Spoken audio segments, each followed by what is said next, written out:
The millionaire was paralyzed when she heard the cleaner playing her missing daughter's song. Claire Whitmore had everything the world said a person should want. From the outside, her life was the definition of success, a sprawling mansion, overlooking the Puget Sound, a name that graced the covers of tech magazines, and a net worth that positioned her among the elite in Seattle's booming tech scene. Her company, Whitmore Systems, was at the forefront of artificial intelligence innovation, and her influence reached from Silicon Valley boardrooms to Capitol Hill advisory panels. Yet, within the high walls of her estate, silence had taken root. Like mold, quiet, persistent, and suffocating. It had been 6 years since the night Emily vanished, 6 years since Claire had raced home from a keynote speech in San Francisco, her phone buzzing with frantic calls from the nanny.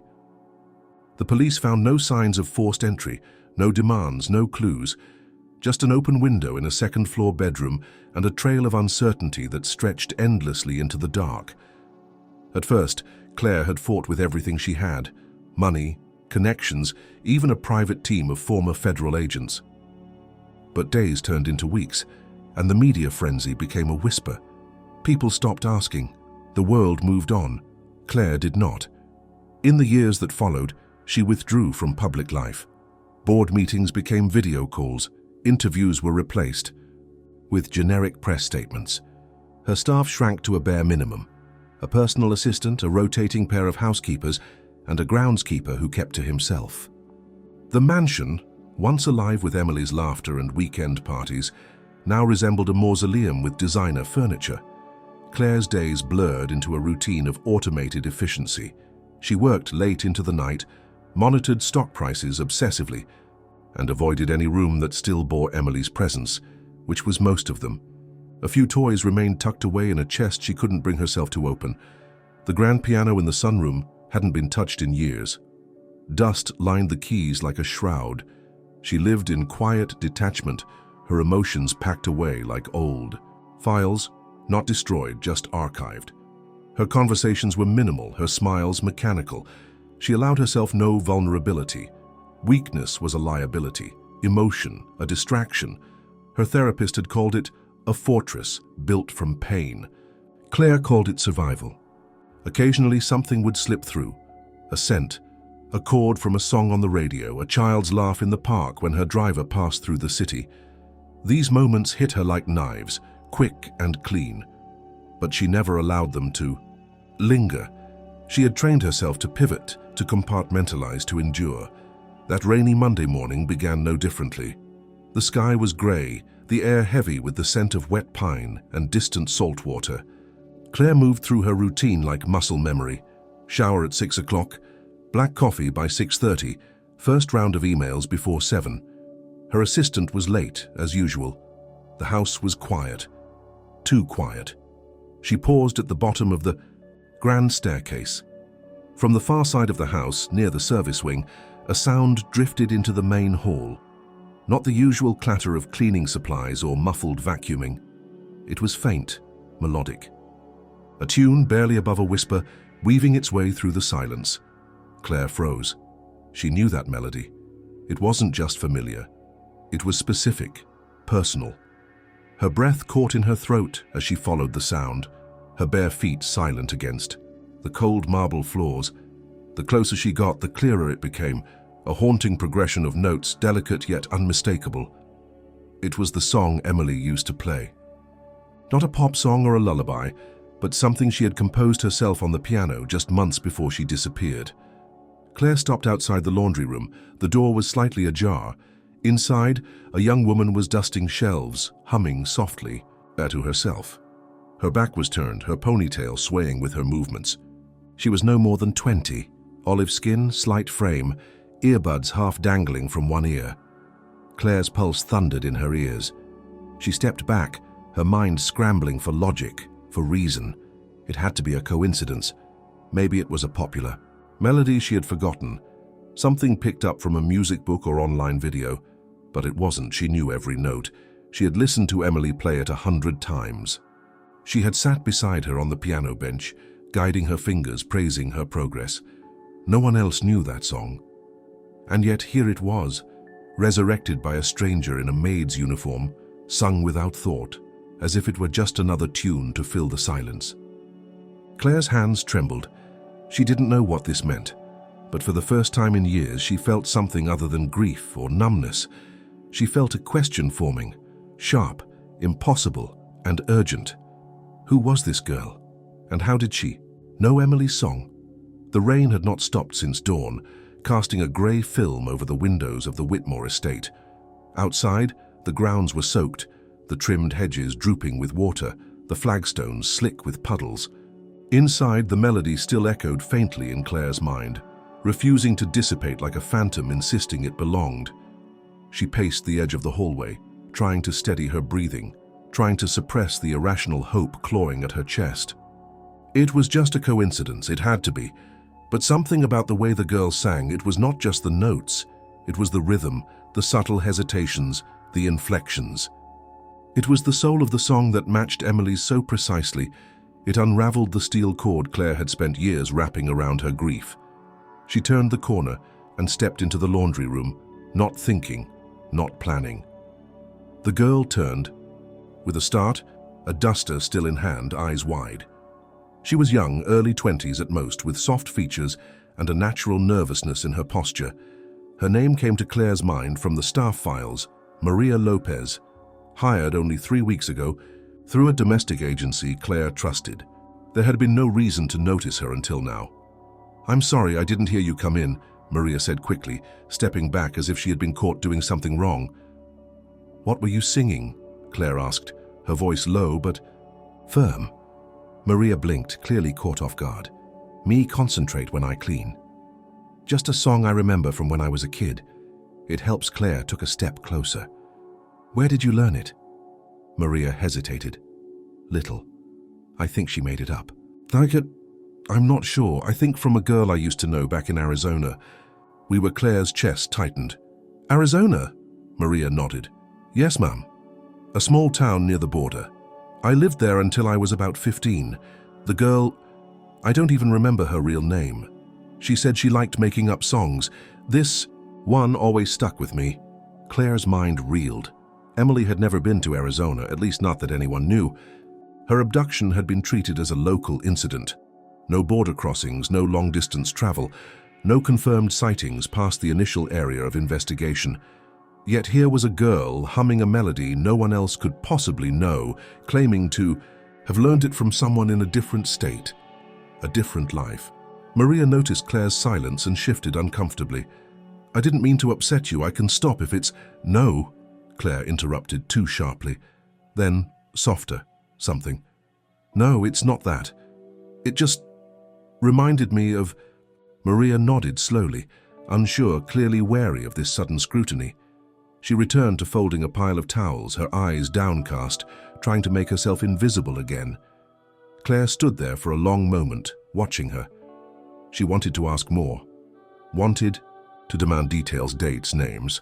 But she also knew how easily a frightened young woman could retreat behind caution. Instead, she said nothing, turned, and walked out. Back in her study, she locked the door and pulled open the digital archive she had refused to delete. Within minutes, the familiar file was playing through her speakers. Emily, age 9, sitting at the family piano, recorded during a quiet Sunday morning. The notes wavered slightly, but the core of the melody was identical. Claire listened again, then again letting every nuance etch itself into memory. It wasn't a coincidence. She knew that now with unsettling certainty. But what did it mean? Later that afternoon, she reviewed Maria's personnel file again. Born in Phoenix, raised in a foster home in a rural area outside Tucson, moved frequently. As a child, sparse school records, a recommendation from her last employer, a retired couple in Kirkland, who praised her work ethic but mentioned she kept mostly to herself. No red flags, no gaps, no cause for alarm, except the song. Claire considered calling the agency. She considered bringing in legal help, demanding background checks, pressing for more information. But something told her that would scare Maria off. If there were answers, they wouldn't come through force. That evening, Claire walked the halls of her home as she had done so many nights since the disappearance. Each corner whispered memories. The piano still sat untouched, the keys yellowing slightly with age. She thought of how Emily had composed that tune in pieces, humming fragments around the house, scribbling notes on scrap paper. It was never meant for the world, it was hers alone.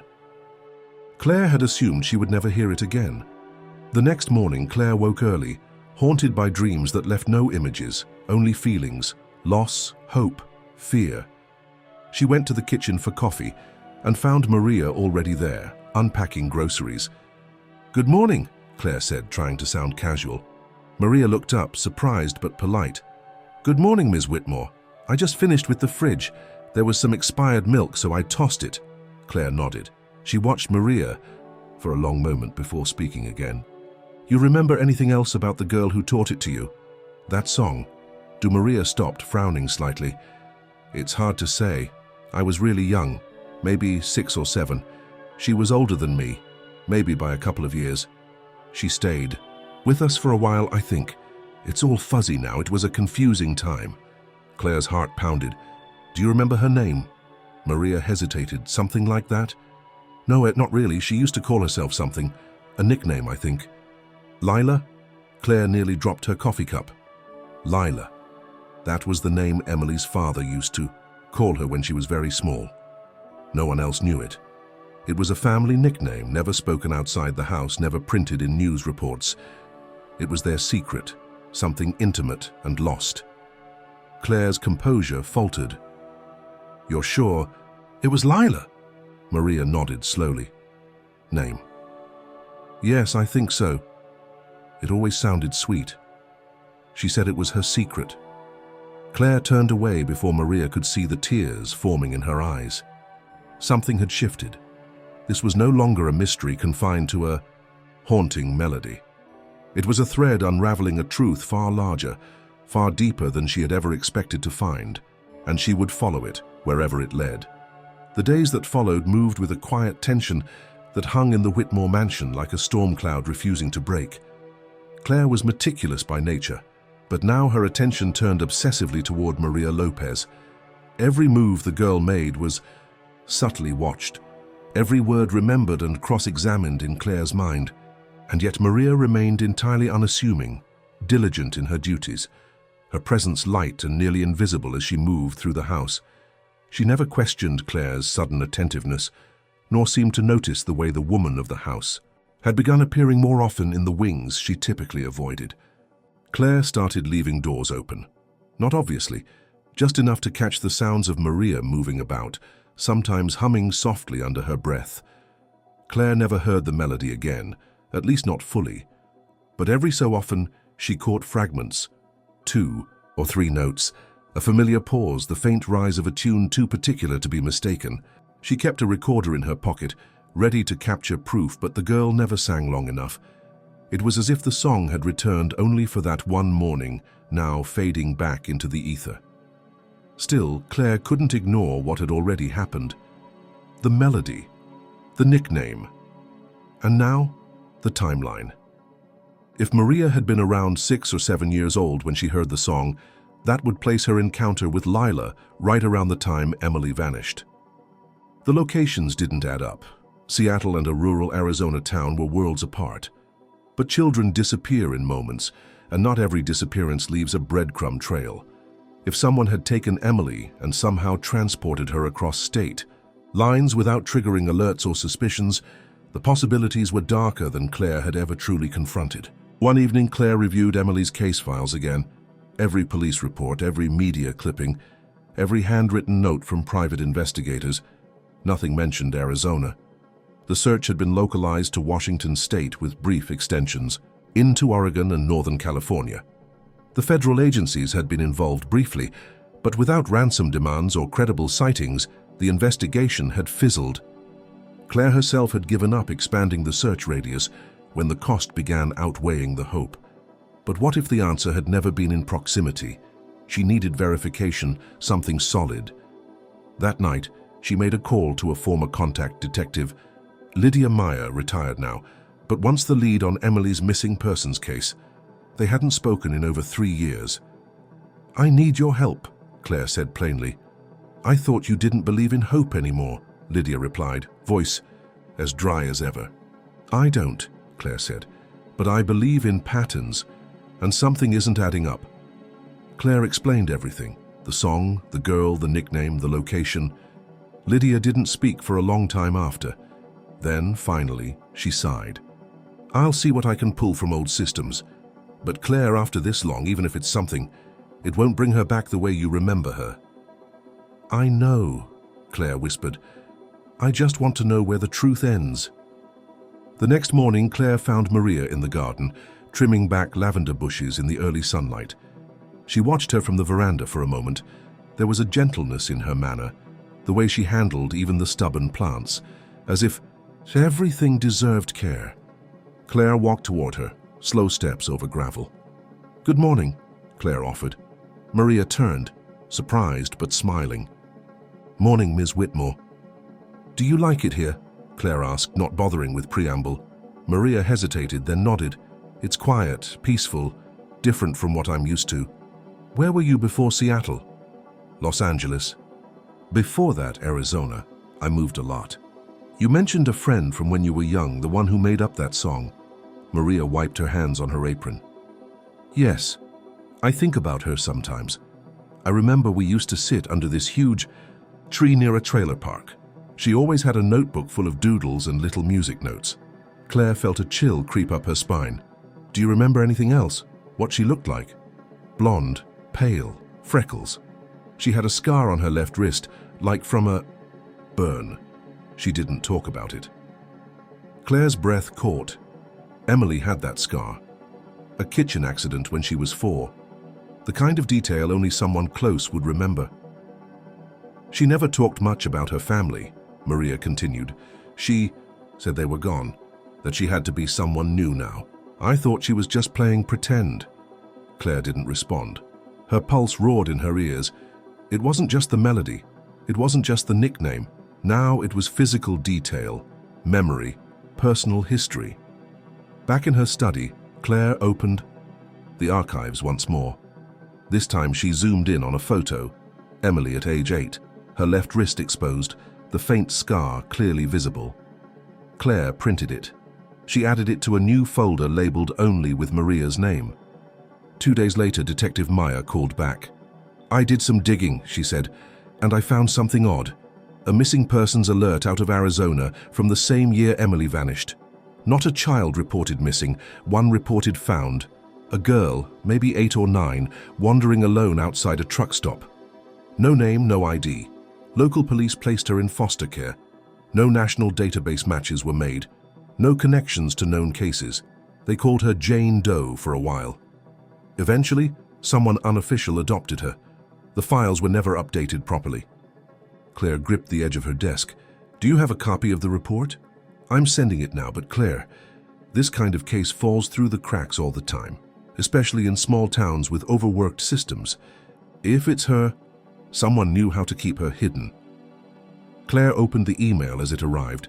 There, grainy but unmistakable, was a photograph of a young girl, dirty and tired, her eyes wide and uncertain. And the face, older, weathered by time but undeniably familiar, was Maria's.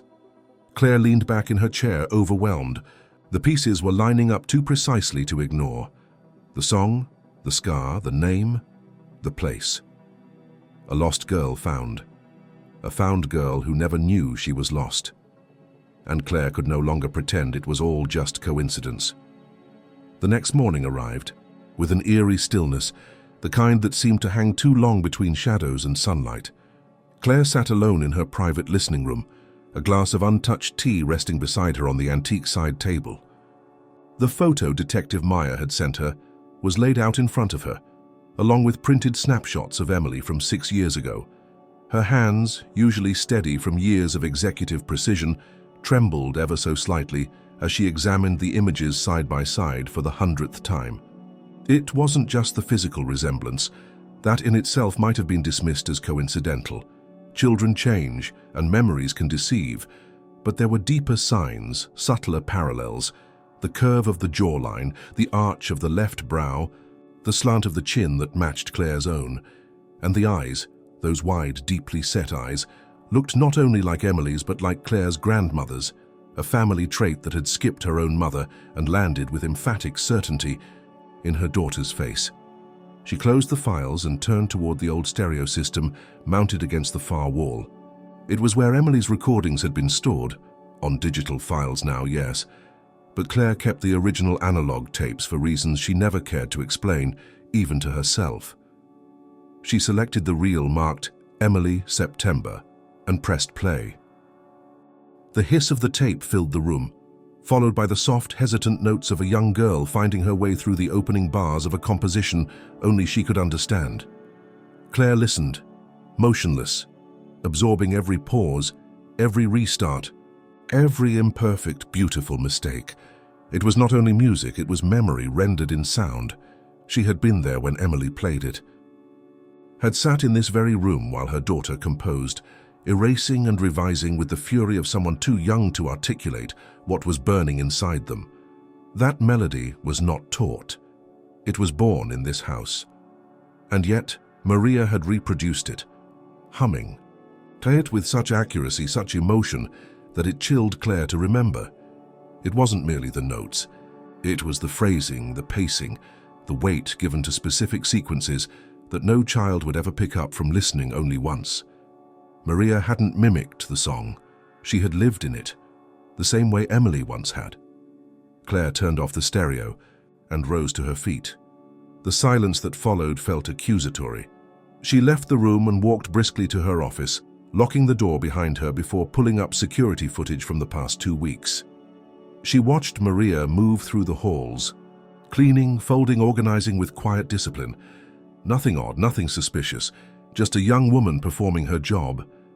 But even in the mundane, Claire noticed the way Maria lingered near the sunroom, pausing sometimes before entering, as if pulled by something buried in memory. That same day, Claire contacted the domestic agency and requested Maria's full employment file, previous addresses, references, birth certificate, and any other documentation on file. She kept her voice calm, making it clear the request was procedural, part of a standard review process. But she knew it wouldn't matter. Whatever secrets Maria carried wouldn't be found in official paperwork. By late afternoon, the files arrived via courier. Claire sat down and began to read. The birth certificate was issued in Arizona. Name: listed as Maria Elena Lopez, born January 6th, 2 years after Emily. Mother: unknown. Father: not listed. Foster placement began at age 3. A long string of caregivers followed, none of them lasting more than a year or two. At age 9, she entered what the agency called a stable domestic environment, with a couple living outside Tucson. No adoption paperwork ever filed, no legal guardianship established. It was an arrangement that, legally speaking, existed in the grayest possible area. The agency's summary concluded that Maria had no known family, no official custody history, and no traceable biological records. Claire sat back, stunned by the implications. A child with no origin inserted quietly into a household without oversight. During the same year, Emily disappeared. The math alone was damning. But what unsettled Claire even more was how thoroughly the trail disappeared before that Arizona placement. It was as if Maria had been conjured from the air. She returned to the living room as the afternoon light dimmed, casting golden shadows across the floor. Maria was there, organizing magazines on the coffee table, her expression neutral, movements efficient. Claire watched her for a moment. Something upstairs. Maria, she said gently. Would you mind helping me with? Maria looked up, surprised but agreeable. So of course, Ms. Whitmore. They ascended the staircase in silence. Claire led her not to a storage room or guest suite, but to Emily's old bedroom. The door had not been opened in years. Dust lingered in the corners, the smell of time embedded in the furniture. Claire stepped inside first, then turned to see Maria's reaction. The young woman stopped in the doorway, her eyes scanning the room with a distant, puzzled expression. She stepped in slowly, as if each object triggered a sensation just out of reach. Claire watched intently. "Does anything look familiar?" she asked, trying to keep her voice even. Maria didn't answer at first. Her hand hovered near the edge of a desk, fingers brushing the worn wood. She stepped over to the windowsill and ran a thumb along the frame, where Emily had once taped little glow-in-the-dark stars. I feel like I've been in a room like this before," she said softly. "It's strange. I don't know why." Claire said nothing. She crossed to the bookshelf and pulled out a binder, Emily's old music journal. She flipped to the page with the original composition. No title, just notes, written in a child's neat handwriting. She placed it on the desk. "Do you recognize this?" she asked. Maria stepped closer, eyes narrowing as she studied the page. Then her lips moved, unconsciously following the notes, humming ever so faintly. Claire felt her knees weaken. Maria looked up suddenly. Was little. "I'm sorry, I don't know why I know that. I thought I made it up when Claire swallowed hard. It belonged to my daughter, Emily. She disappeared 6 years ago." Maria froze. Claire waited. The room felt like it had stopped breathing. "I used to have dreams," Maria whispered, not looking away from the page. "Of a big house, a piano, a woman's voice. I never understood what they meant. I thought they were just stories my mind made up." Claire didn't respond. She simply closed the journal, her hands trembling. This wasn't just an uncanny overlap. This was something else entirely. For the first time since Emily vanished, Claire felt the foundation of her grief shift beneath her feet. Not with closure, not yet, but with a jarring, inescapable possibility. Maybe her daughter had never been lost. Maybe she had simply been misplaced. The night after bringing Maria into Emily's room, Claire lay awake in her bed, unable to quiet her mind. She had always believed that grief transformed over time into something tolerable, less sharp, less consuming. But now it had flared into something unpredictable, no longer sorrowful, but volatile, dangerous. It was not simply the question of whether Maria could be Emily. It was the terrifying possibility that the world she had painstakingly rebuilt after her daughter's disappearance was no longer real. That the foundation of her healing had been a lie. The next morning brought no clarity. Claire moved through her routine in slow, deliberate motions, her thoughts spiraling in every direction. She checked her messages but ignored all work-related. Correspondence. Her company could run without her for a few days. For now she needed answers to the questions clawing at her peace. Maria remained quiet during the day, performing her duties with the same subtle efficiency.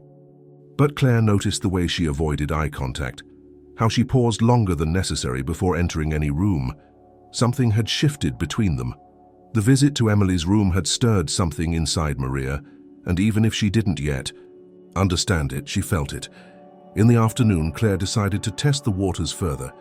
She asked Maria to help organize some old storage boxes in the library's upper floor, boxes filled with unfiled papers, photographs, keepsakes from a life that had once felt normal.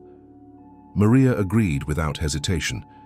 As they worked, Claire kept her tone casual, talking about old books, weather, travel. Maria responded politely, occasionally sharing anecdotes from her time in Arizona. Her voice carried a softness that to Claire felt increasingly familiar, soothing, musical in its rhythm. When Maria spoke, it echoed like something from a memory, rather than a present moment. While sorting a stack of photo albums, Claire reached for one marked 2008 Summer. She hesitated, then opened it. Pictures of Emily flooded the page, camping trips, beach outings, piano recitals. She turned the album toward Maria, gauging her reaction. Maria looked down, a soft crease forming on her brow. "You remind me of her," Claire said carefully. Maria's gaze didn't waver. "She looks happy." Claire nodded. She was, before. They didn't speak for a moment. Then, almost as an afterthought, Maria whispered, like her. Same hair, same eyes. "My friend from when I was little." She looked. Claire leaned forward. "The one who taught you the song?" Maria nodded. Claire kept her voice steady. "You said you didn't remember her name." Maria frowned. "I don't know. I think she called herself something soft, like a nickname, but not one adults used. I want to say it was Lila." Claire froze. The air in the room thickened. "Lila," she echoed. Maria looked up, puzzled. "Yes, I think so. I remember she didn't like using her real name. She said Lila made her feel safe, like no one could find her if she didn't want to be found." Claire's breath caught in her throat. That name had never been spoken publicly, not once. It wasn't listed in any report, any article, any broadcast. It had been a private term of endearment, used only inside their home. Emily had chosen it for herself when she was 4, saying it sounded like the name of a fairy queen. Only Claire and Emily's father had ever used it. It had been sacred. Claire struggled to speak. Did she ever talk about where she came from? Maria shook her head. She never said much, just that she missed music, and a woman with red lipstick who used to sing to her. That's why she liked that song. She said it reminded her of the Lipstick Lady's lullabies. Claire felt dizzy. She wore red lipstick every day when Emily was young. It had been her signature before grief erased color from her life. On weekends, she would sing to Emily while doing her hair or tucking her into bed. She had always thought those songs would fade into memory, irretrievable. But if Maria remembered them... Claire reached for the photo album and flipped to a page where a candid shot showed her and Emily on the piano bench, Claire mid-song, red lipstick visible. "Does she look like the lipstick lady?" Claire asked, her voice barely a whisper. Maria stared for a long time, then slowly she nodded. "Yes, that's her." Claire closed the album. Her hands trembled so violently she could no longer disguise it. Maria took a step closer. "Are you okay?" Claire wanted to say no. She wanted to scream. But instead she said, "I think I know who your friend was." Maria's expression changed, uncertainty, and a strange hope blooming in her eyes. "You do?" Claire nodded. "But it's complicated, and I need to be sure before I say more." Maria didn't press further. She only nodded, subdued, then returned to the boxes. Later that night, Claire sat in the study. The lights dimmed, her thoughts tangled in the impossible intersections of fact and memory. She pulled out the binder again, Emily's music preserved page by page, and studied the handwriting. Then she compared it with a note Maria had written earlier that week, a list of supplies for the kitchen. The letters weren't identical, but they carried the same peculiar shapes, the same curving tails, the same unusual way of writing lowercase g and e. The more she looked, the more it felt like she was chasing herself in a dream. Claire knew she was no longer dealing with chance. This was more than a shared song or a coincidental memory. It was as if Maria was made from the remnants of Emily, her voice, her mannerisms, her memories in fragments, and now a name that no one could have known, brought back like a ghost knocking at the door. The next step was no longer optional. She would need proof. Tangible, biological proof. But even before that, Claire understood what her heart had already accepted. Emily had never truly disappeared. She had simply been renamed. In the early hours of the following day, the mansion seemed to breathe differently, as if aware of the storm forming inside its walls. Claire sat in the sunroom, wrapped in a silence more powerful than sleep. Her thoughts no longer wandered. They tunneled, focused, and exact, all pointing to one undeniable need. She required answers, not symbols or memories or feelings. And the only way to find them was to follow the trail that had once been dismissed as impossible. A vanished child reborn in another state, under another name, held together by fragments of a melody and the ghost of a nickname. By mid-morning, Claire reached out to the one person she trusted enough to take on something this fragile. Nolan Reese, a private investigator with whom she had worked during the first harrowing year after Emily's disappearance. Nolan had once worked in law, enforcement, but had grown disillusioned with red tape and politics. Now he operated quietly, discreetly, for people who had the resources and desperation to pay for what official agencies could no longer offer. When Nolan arrived that afternoon, Claire wasted no time. She led him directly to her study, locked the door, and laid out everything she had. The photographs, the employment file, the music sheets, the transcribed conversation where Maria said the name Lila. Nolan said little. He had always been economical with words, his mind moving faster than his mouth. He studied each piece of evidence, asked precise questions about timelines, names, and locations. When Claire showed him the Arizona birth certificate, he traced the paper with his thumb, frowning. "Too clean," he murmured. "Too official for a child with no known mother or father. That smells like a paper job. Someone made her legitimate, probably not through the courts." He spent 2 hours in the mansion, documenting everything he needed. Before leaving, he gave Claire a firm look. "If there's something out there, I'll find it. But I need you to prepare yourself. The people who make kids disappear don't always do it with violence. Sometimes they think they're saving them." Claire nodded. Her voice was steady. "Just bring me the truth." Nolan left Seattle that evening, headed south by car, avoiding digital trails. His first stop would be Tucson, then the smaller towns on its outskirts, and finally the property that had once belonged to the couple listed in Maria's placement summary. A trail of forgotten records, rural systems, and shadowy foster placements that could hide nearly anything. Back at the mansion, Claire kept her distance from Maria. She could no longer afford casual conversation or shared silences.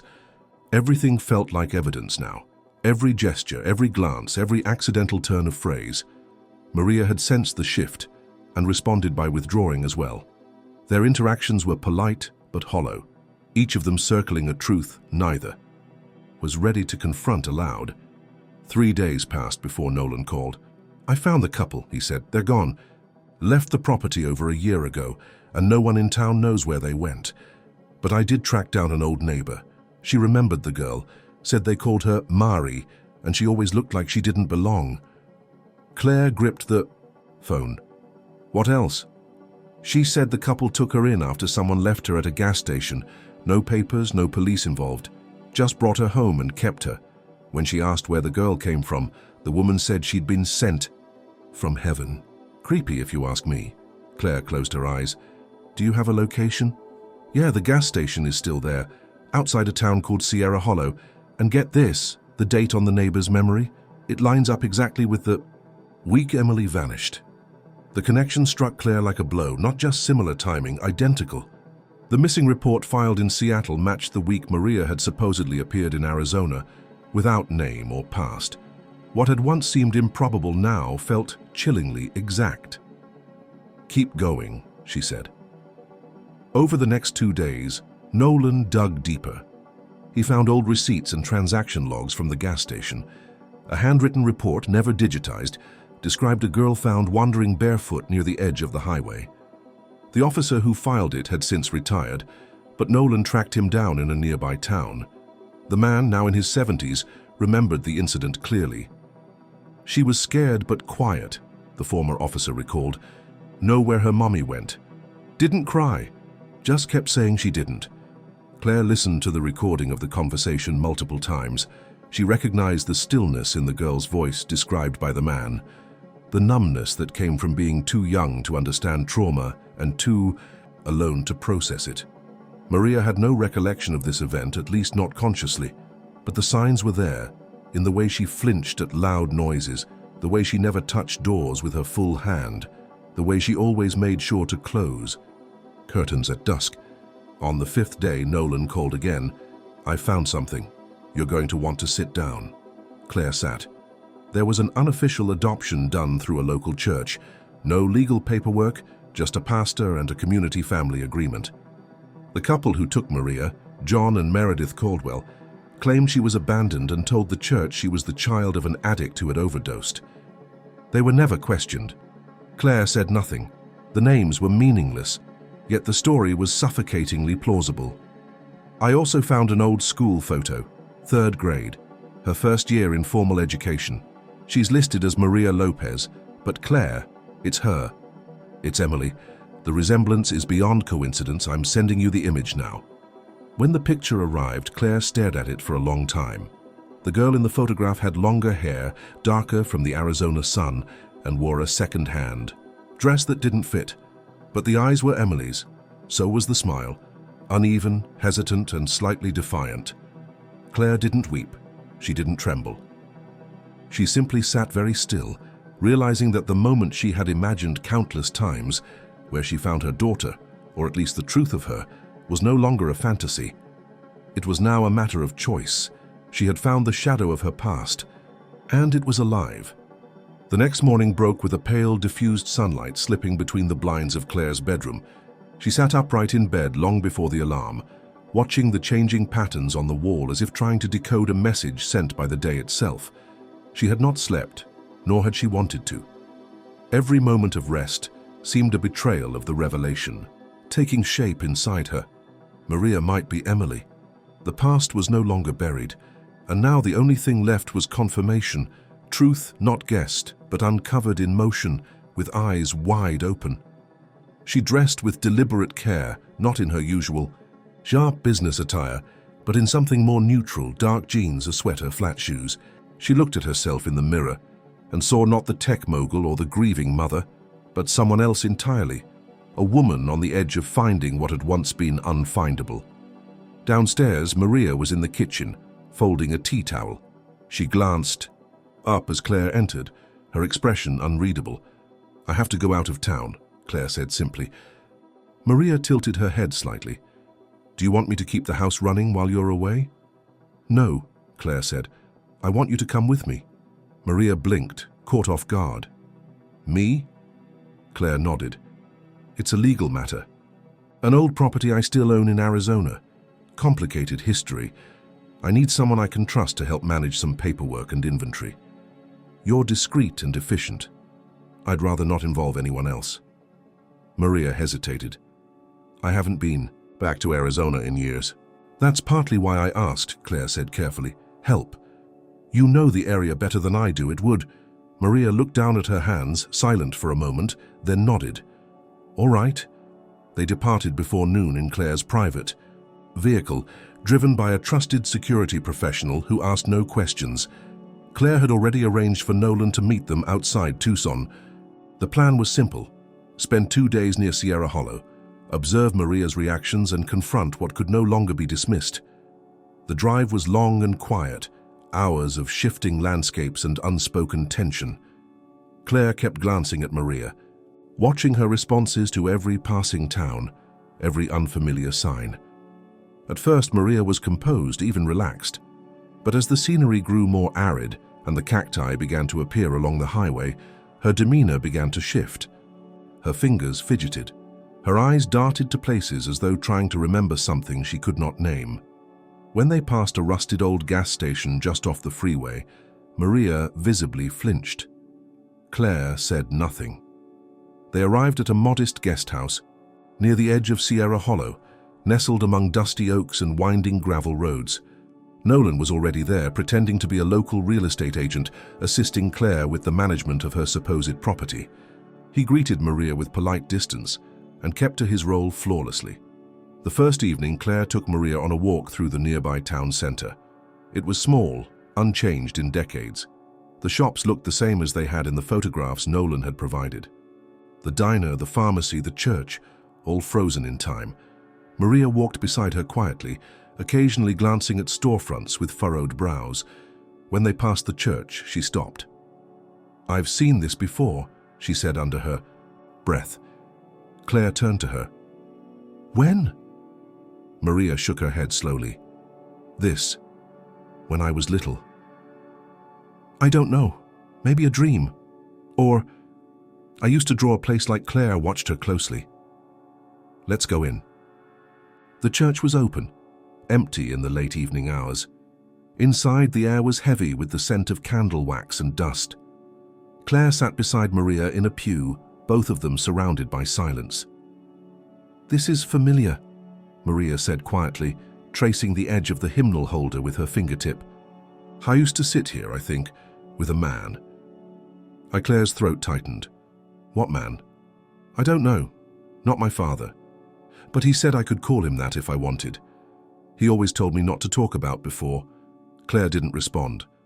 Her chest was tight with anticipation and fear, the kind that comes from hearing a long-lost voice speak again through someone else's mouth. The following day, they visited the outskirts of town. Nolan guided them to a property now owned by another family, but once occupied by John and Meredith Caldwell. The people who had taken Maria in, unofficially, illegally, and perhaps without ever understanding who she really was. As they approached the dusty driveway, Maria stopped suddenly, her breath caught. "I've been here before." Claire felt the world tilt. Maria walked toward the house slowly, drawn forward by some invisible thread. She didn't knock. She simply stood before the fence, staring at the cracked windows, the peeling paint, the overgrown garden. "This is where I learned the song," she said. "Not from a friend. I used to play it in my head, over and over. I don't know why. I thought I made it up, but it was already there." Claire took a step closer. "Do you remember anything else?" Maria's voice dropped. "I had a room. It had no toys, just a bed and a dresser. There was a box under the bed. I used to hide drawings in it.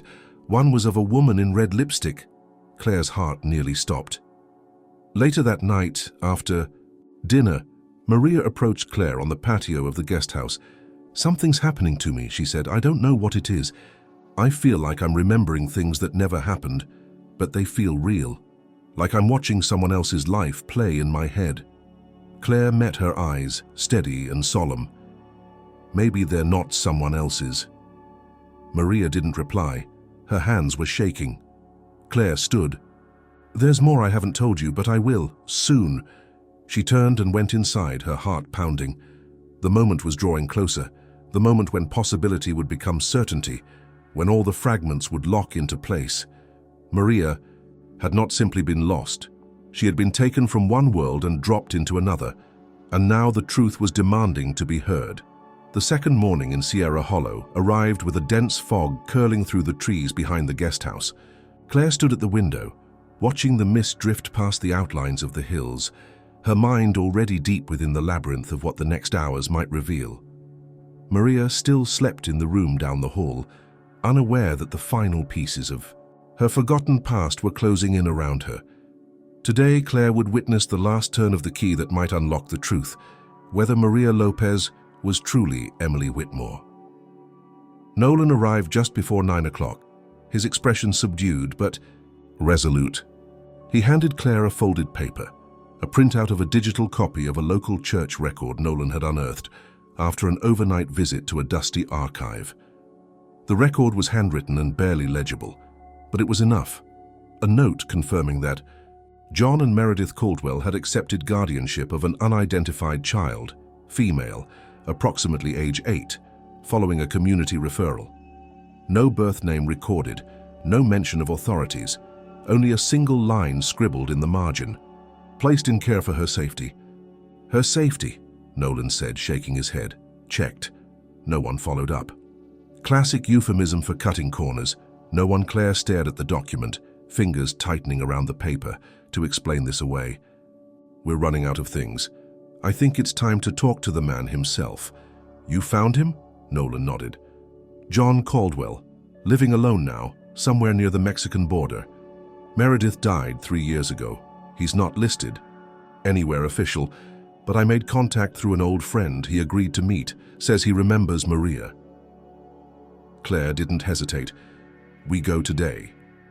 By late afternoon, they were on a narrow dirt road cutting through the hills south of Tucson. The air grew hotter, the sky wider. Claire sat beside Maria in the back seat, watching the younger woman study the passing landscape with quiet dread. She had grown increasingly silent throughout the day, speaking only in short sentences. As the road narrowed and turned to gravel, Maria suddenly spoke. "I know this place." Claire looked at her. "The trees, the color of the dirt. I don't know how, but it's like I've walked here before." Claire reached out, resting her hand lightly on Maria's. The contact was brief but steady, an unspoken acknowledgement that they were no longer navigating guesses.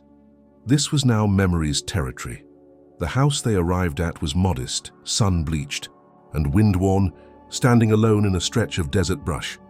An old pickup truck rested near the porch, its tires half sunk into the earth. A man stood waiting in the doorway, thin, stooped, face lined with sun and time. John Caldwell watched them approach with a gaze that was not hostile but guarded. Claire stepped out first. Nolan followed, positioning himself quietly behind her. Maria exited last, slower, her movements cautious, her eyes fixed on the man before them. John nodded once. "She looks the same," he said, voice low. "Older, but same eyes." Claire stepped forward. "We appreciate you seeing us." He gestured toward a pair of old lawn chairs under the porch awning. "Don't have much inside. We can talk out here." They sat. The air was dry, the silence brittle. "I want to ask you about a girl," Claire began. "Remember how she came to you? You took her in, around 6 years ago." "Do you?" John nodded slowly. "She was alone, at a gas station. Looked like she hadn't eaten in days. No shoes, clothes torn. We didn't know her name, didn't ask too many questions. Why not take her to the police?" He looked down. "Meredith said she was sent to us, said God had brought her. She didn't trust the system, thought they'd lock her up in a group home or worse. We just kept her." Claire turned to Maria. "Do you remember him?" Maria studied the man's face. There was a flicker in her eyes, recognition, confusion, fear. "I think so," she said slowly. "Mornings. I liked the old songs." "You had a red radio in the kitchen. You used to play music in the John." Smiled faintly, surprised. "Still have that radio, doesn't work anymore." Claire leaned in. "Did she ever tell you anything about where she came from?" John hesitated. "Bits and pieces. Said she used to live in a big house. Said her name was Lila. Wouldn't answer to anything else. Said she had a mother who wore bright colors and used to sing." Claire swallowed hard. "She never talked about being taken?" she asked. John shook his head. Not clearly, but once she said she woke up in a moving truck. Dark inside, alone. She thought it was a dream. When she got out, she didn't know where she was. Claire's stomach turned. It was worse than she imagined. If Maria had been taken by someone and left abandoned without explanation, her memory might have fractured under the weight of it. She hadn't been raised by criminals. She had simply been picked up by strangers who believed they were saving her. Maria was visibly shaken now. She stood, walking a few steps away, wrapping her arms around herself. John called after her softly. "You'd made it up. You used to hum all the time, that song, over and over." I thought Maria turned back, eyes filled with uncertainty. "The only thing I had left." "I didn't. I was trying to remember. That song was..." John nodded, then looked at Claire. "I didn't know. We never meant to steal her." Claire didn't respond. There was no language for what had been taken from her. Not just a daughter, but years, moments, a version of life that would never be restored. And yet, sitting here, in this ghost of a home, she realized the man before her had not acted with malice. He had been part of the loss, not the cause. They left as the sun began to drop behind the hills, casting the desert in gold. Maria said nothing during the drive. Back. Her silence was heavier now, not blank but dense with the weight of realization. Something in her had shifted. Claire could feel it. Back at the guest house, Maria asked for time alone. Claire agreed.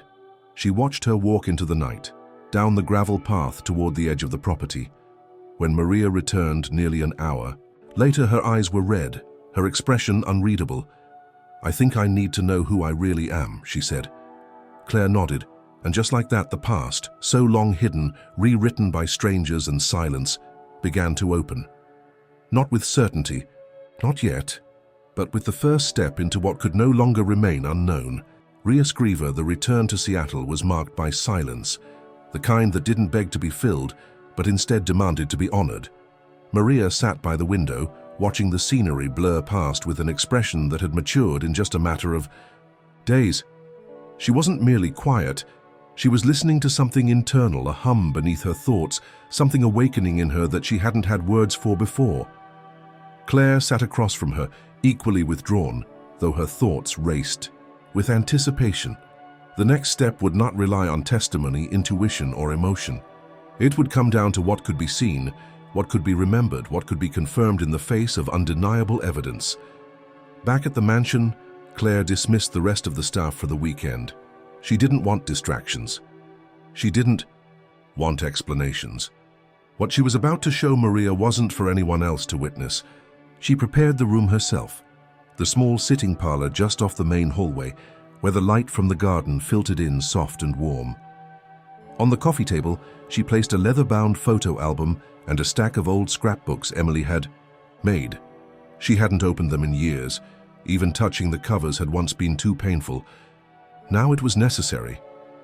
Maria came downstairs a little before noon, dressed simply, her hair pulled back. Her steps were cautious, not because she feared Claire, but because she feared what she might see or say or remember. Claire gestured for her to sit. "I want to show you something," she said gently, placing the album between them.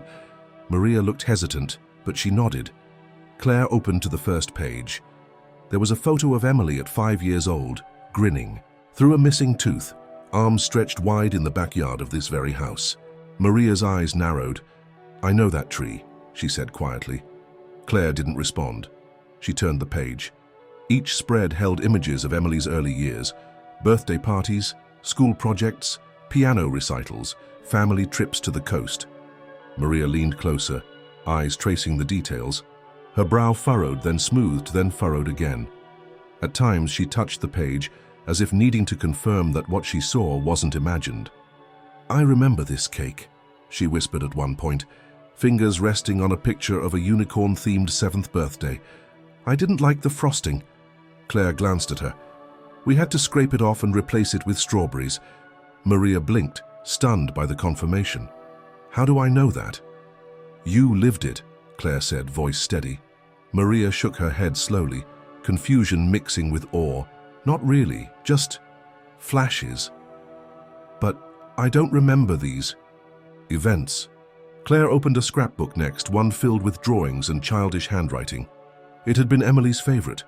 Pages of melodies written in crayon, lyrics about imaginary friends, planets made of music, and lines about a place she called the Quiet Tree, a reference they had never deciphered. Maria traced one particular page with trembling fingers. "I used to say this rhyme to myself when I couldn't sleep," she said. "I thought I made it up. How is it here?" Claire turned another page and revealed a photo from a beach trip. Emily stood holding a seashell to her ear, her hair wild from the wind. Maria stared at it for a long time. "I remember the sound," she said. "The shell. It echoed so loudly I dropped it." "You cried when it cracked," Claire added. "But you didn't want me to throw it away." Maria's eyes shimmered with tears. "I still have dreams about that sound." Claire didn't press further. She continued to show more photos, more moments. Emily decorating cupcakes, riding her first bike, dancing in the kitchen in mismatched socks. Maria responded to more than half with comments that weren't guesses, they were memories. She named a teacher who had never been mentioned by Claire. She identified a family friend who had visited only twice. She recalled the exact placement of a chipped tile in the upstairs bathroom. It wasn't proof in a legal sense, but it was unmistakable. As they reached the final pages, Claire took a deep breath and pulled out one last photograph. Emily sitting at the piano, a composition notebook open beside her. The image captured her mid-note, fingers poised, expression lost in thought. "This is when she wrote the song," Claire said. "The one you sing." Maria took the photo carefully, studying every inch. Then, to Claire's surprise, she began to hum. Not just the first few bars, but the entire melody. Each note flowed into the next with precision, not tentative or partial, but full, exactly as Emily had played it. Claire sat back, overwhelmed. "You couldn't have learned that by accident." Maria looked up, her voice shaking. "Know what it was? It's like I've always known it. Like I never forgot." "I just didn't," Claire nodded. "Because it was part of you." Maria set the photo down and leaned back. Her face held a strange calm now, as though something long buried had finally broken the surface. "Then what am I?" she asked softly. "Who am I really?" Claire didn't answer right away. She stood, walked to the cabinet against the far wall, and retrieved a sealed envelope. Inside was a swab kit, DNA testing. She had ordered it the day they returned from Arizona. "This will tell us," she said, "with certainty." Maria hesitated only a moment, then she nodded. They completed the procedure in silence, each of them aware of the enormity of the moment. When it was done, Claire placed the kit back into the envelope and sealed it. "It'll take a few days," she said. Maria nodded. "I need to know." Claire stepped closer. "So do I." Maria looked around the room, her gaze passing over the piano, the bookshelves, the faint traces of a childhood she had not known she'd forgotten. "I feel like I've been here before," she said. "In this house, in my dreams. I used to think it was just a fantasy, a perfect place my mind made up to escape the noise." "It wasn't fantasy," Claire said. "It was home." Maria didn't respond. She simply stood and walked over to the piano. Her fingers hovered above the keys, then pressed down, slowly, tentatively. She began to play, no sheet music, no guidance, just instinct. The song emerged, fragile and wavering, then steady. Claire watched from across the room, frozen in place. The sound filled the air, no longer an echo, but a voice. Not remembered, recognized, and it was hers. The waiting period for the DNA results moved with excruciating slowness. Every hour stretched into 2, every day into a haze of cautious restraint. Claire and Maria circled one another like two halves of a whole that had once been complete and then torn apart, now drawing close again with every glance, every breath, every shared silence.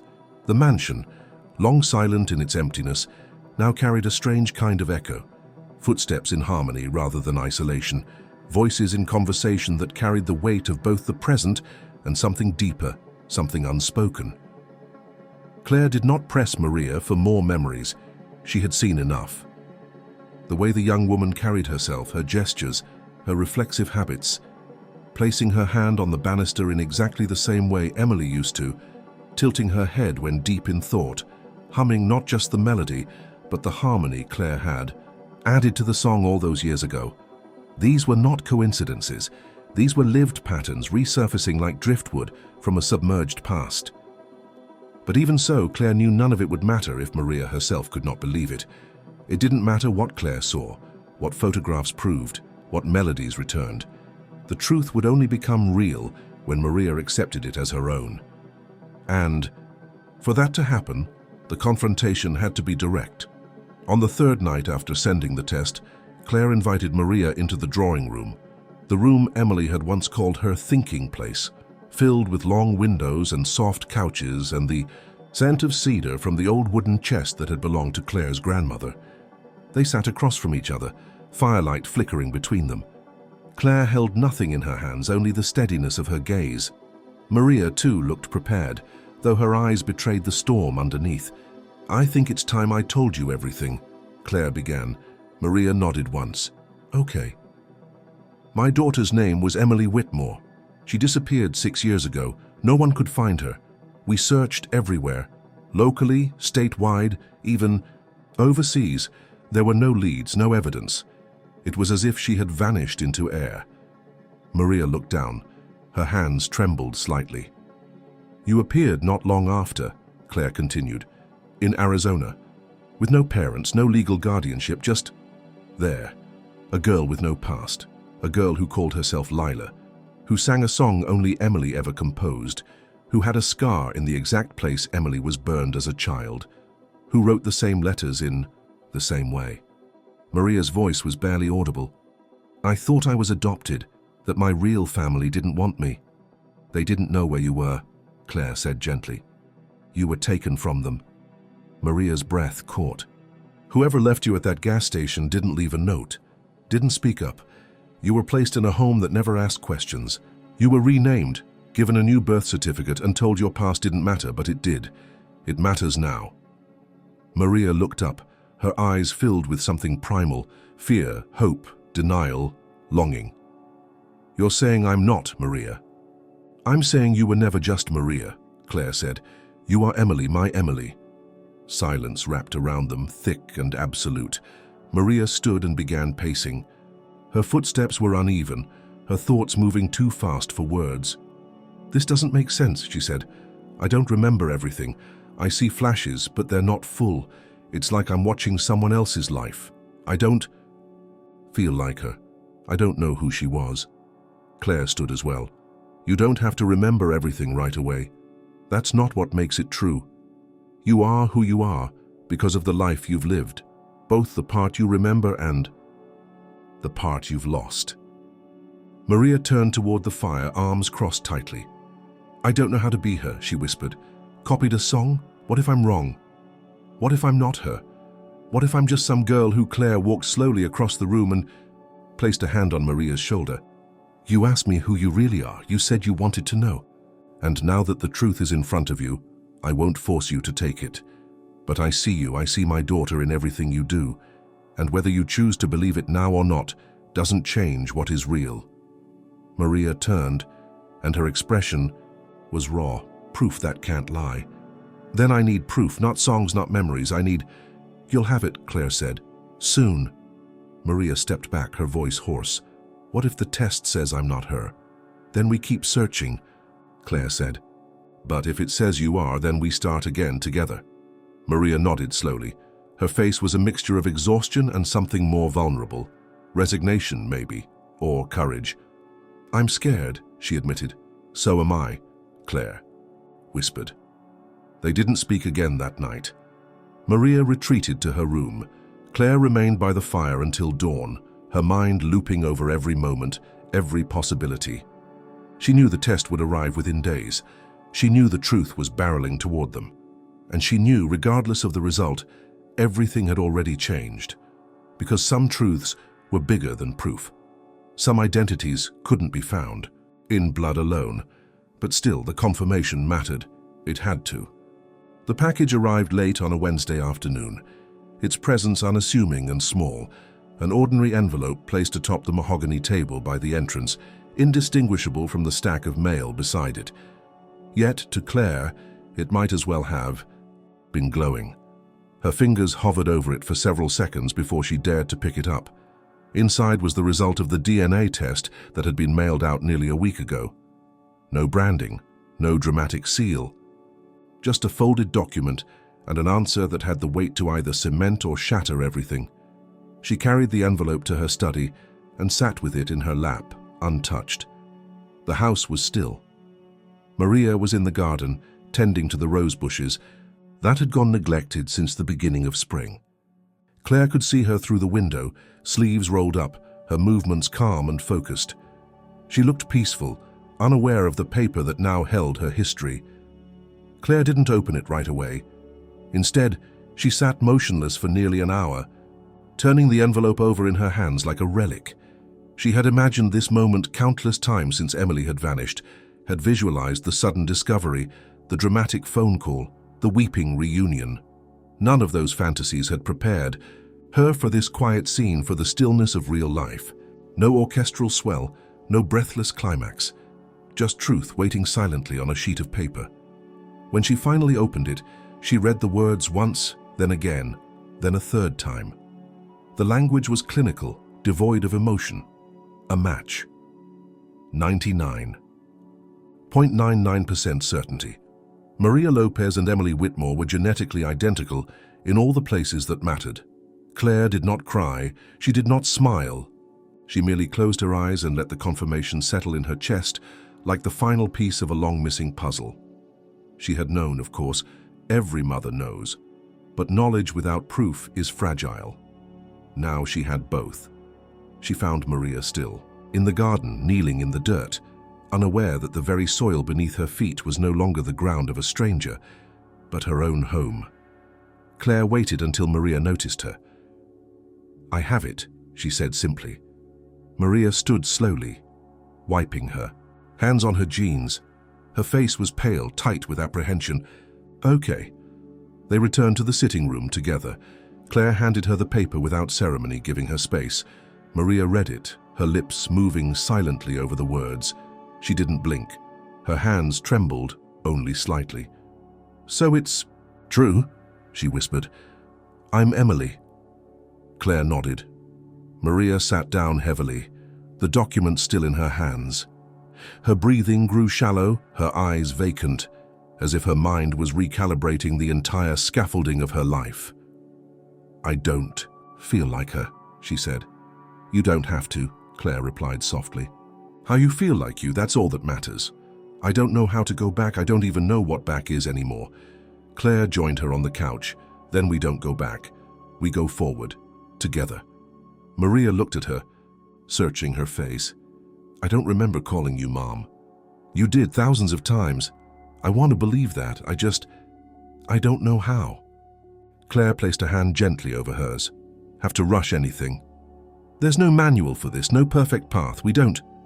Maria nodded, though the turmoil behind her eyes was plain. What happens now? We find a way to rebuild, if you're ready. Maria didn't answer right away. She looked around the room, at the pictures on the walls, at the piano in the corner, at the small traces of a life she had once known without knowing. Her gaze stopped on a framed photograph of Claire holding Emily as a toddler, both laughing, both unaware of the years to come. I've always felt like something was missing, Maria said, trying to fill space that didn't belong to me. Like I was living someone else's life.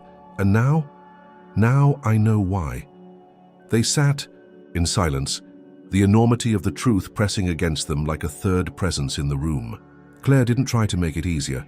Some truths required time to breathe, to stretch into the spaces they were meant to reclaim. Later that evening, Maria went to her room and stayed there. Claire respected the distance.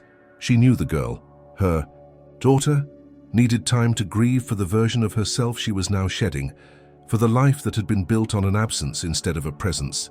And Claire, too, needed to let go of the idea that reunion would mean immediate healing. The wound had closed, but the scar was still raw. By midnight, Claire passed by Maria's door and paused. From within, she heard a sound that stopped her breath, a soft hum, barely audible but unmistakable. The song. Their song. Not just notes now, but lyrics, the ones Claire had written to accompany the melody so long ago. Maria was singing them imperfectly, like someone remembering a dream. Claire didn't enter. She walked quietly down the hall, the sound following her like a balm. This was not the end. This was not even the beginning. This was the moment between, where pain and peace finally met, where the past stopped running and allowed itself to be held. And it was enough. For now. The morning after the test result brought no dramatic shift in routine. The sun rose as it always had, casting golden light through the mansion's tall windows. Birds stirred in the garden, and the hum of a distant delivery truck broke the stillness now and then. But inside the house, everything had changed. Maria was Emily. The truth had finally been named, written, confirmed. Yet the weight of certainty was heavier than the fog of doubt. It demanded new answers, new directions, and above all, new strength. Claire moved through her day with careful deliberation. She did not hover over Maria, nor attempt to resume old rhythms as if the last 6 years had been nothing more than an intermission. Instead, she gave her space. Maria, too, seemed to float through the halls of the house in a trance-like state, adjusting to the echoes in the walls that now belonged to her own past. The grand staircase, the scent of lemon polish on the railings, the creak in the floor outside the music room, all became symbols of what she had once lost and what now had to be reconciled with who she had become. Therapy sessions began within the week. Claire arranged them through a trusted contact, ensuring discretion and experience in trauma recovery. Their sessions were individual at first and eventually joint. The therapist, a composed woman named Dr. Yarrow, emphasized that healing would not come from forcing memory, but from accepting all parts of the self, both the child who had been taken and the woman who had grown in her absence. In private, Maria began to revisit the fragments of her past like puzzle pieces, scattered but beginning to take shape. A vivid dream of a Christmas morning by a fireplace, the scent of rosemary in a kitchen she couldn't name, a lullaby sung in a voice she now recognized as Claire's. Not everything returned, much remained unreachable, but the emotions were real, tangible. She did not remember loving Claire, but she felt it now, growing, cautious, hesitant, but present. The media caught wind of the story within 10 days of the DNA result. An anonymous tip had reached a local paper, and the headlines spread faster than either of them anticipated. Billionaire tech founder reunites with missing daughter after 6 years, appeared on every major news site. Claire's office received hundreds of calls, and her legal team scrambled to contain the exposure. Paparazzi gathered near the estate gates. Helicopters hovered more than once. The story had reached beyond the personal. It had become spectacle. Maria retreated inward. She stopped leaving the house. Claire tightened security and cancelled all public engagements. She issued a brief statement confirming the identity and requesting privacy, but the attention did not wane. The world wanted an image, a narrative arc, a face to pair with the reunion. What they did not understand was that this was not the end of a mystery. It was the beginning of a life that had to be rebuilt from the ground up.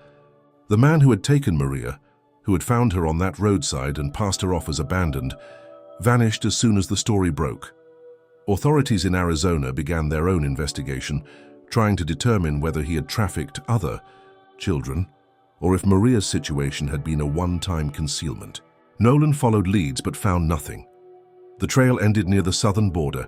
There were whispers, suggestions of escape, maybe even a second identity. But no resolution. What mattered to Claire was that he was gone. What mattered to Maria was understanding that he had not been her father, not by blood, not by truth. That realization came slowly and painfully. He had fed her, clothed her, called her daughter, but he had also denied her a history, rewritten her story without consent, and silenced the voice she had been born with. Now that silence was being reversed. Maria began writing music again. At first it was scattered, melodies with no clear structure, fragments of rhythm, pages of notes that led nowhere. But then came one morning when Claire passed the sunroom and heard a new piece. It was not Emily's music, nor Maria's old humming. It was something in between, hesitant but original. Claire stood at the doorway and listened, unseen, tears catching in her throat. It was the sound of someone finding her voice again. Claire herself struggled with the duality of her emotions. Relief mingled with guilt, joy with fear. She had her daughter back, but she could not return to the years they had missed. Birthdays passed in silence. Wounds were carved too deep to be filled with apologies. And yet, she found purpose again. In their shared meals, in their walks through the garden, in the way Maria began to call her by her name with warmth instead of formality. The word Mom had not returned yet, but Claire did not ask for it. She waited. They created new routines. On Mondays, they baked bread together. On Wednesdays, they watched old family videos and let the laughter come naturally when it could. On Fridays, they lit a single candle in the hallway for every year they had been apart. At first, the ritual had felt strange, even theatrical, but over time, it became a quiet acknowledgement of grief that still needed space to breathe. Maria asked for her original birth certificate. Claire retrieved it from the archives. Seeing the name Emily Claire Whitmore typed on official paper made Maria cry for the first time since the DNA results. She didn't sob or collapse. She simply sat in the window and let the tears fall silently down her face. It was as if seeing the name proved not only who she had been, but who she still was. They began to speak about the future, not in abstract terms, but in concrete goals. Maria wanted to study music formally. Claire offered to support her through any conservatory or private program of her choosing. They agreed to start a foundation not for publicity, but for prevention and support. Too many children were lost to systems that failed them. Too many families suffered in silence. The foundation would offer resources, counseling, legal support, and reunification assistance. It would be named after both of them. The past could not be undone, but it could be used. It could become a tool instead of a scar.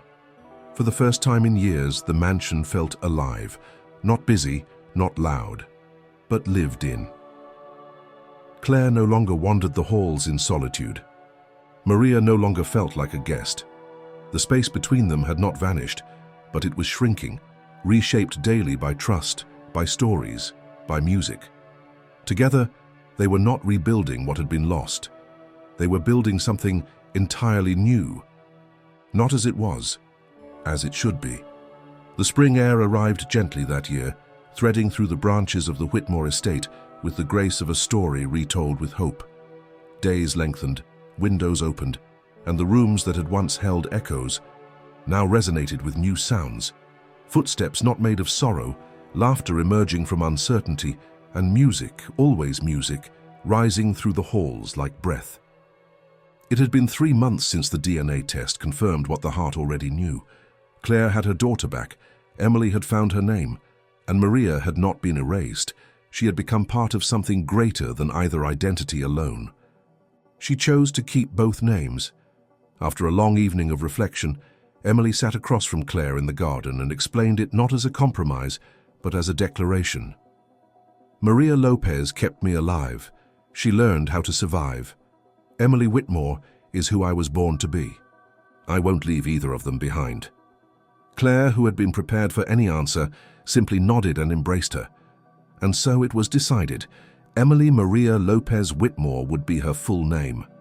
A bridge between two timelines, built not from confusion, but from clarity. The foundation they had envisioned opened its doors quietly without press or ribbon cutting. It began as a small office in the city, staffed with counselors and legal advisors, but soon attracted families from across the state, all seeking what Claire and Emily had found: answers, reconnection, healing. They called it the Reunification Project. The mission was simple: to find those who were missing not just from the world, but from themselves. Emily worked in the music therapy branch, helping children use sound to recover what words could not yet reach.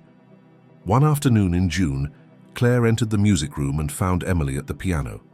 The room had changed slightly over the past weeks: new curtains, restored wood, plants in the windowsill, but the heart of it remained untouched. Emily sat at the keys with a posture that had grown confident again. Her fingers moved across the ivory with fluid grace, no longer hesitating between notes. The song she played was not the one from childhood. It was new, composed in recent days, and yet it carried within it fragments of the old tune, soft motifs, echoing the melody she had once forgotten, now reimagined with maturity and intention. When she finished, Claire approached without speaking. Emily turned, smiling, and gestured toward the bench beside her. Claire sat down. "I think it's ready," Emily said. Claire tilted her head. "The piece?"